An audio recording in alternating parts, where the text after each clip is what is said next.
Konbanwa buddies, isa po itong bato no na tinatawag nating fulcrum point kung saan may nakaukit na tatlong small boxes. Ayan. Isa, dalawa, tatlo. Okay. So ang meaning nito buddies is sa kanji is an eye, no?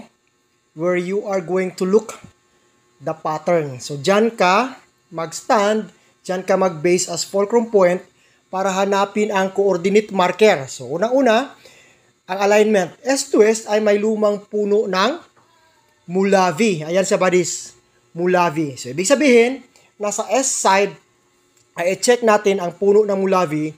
Kung may gold ions, ay yun ang spot doon. So, ito siya. Ang best point natin ay tatlong small boxes na inokit, no?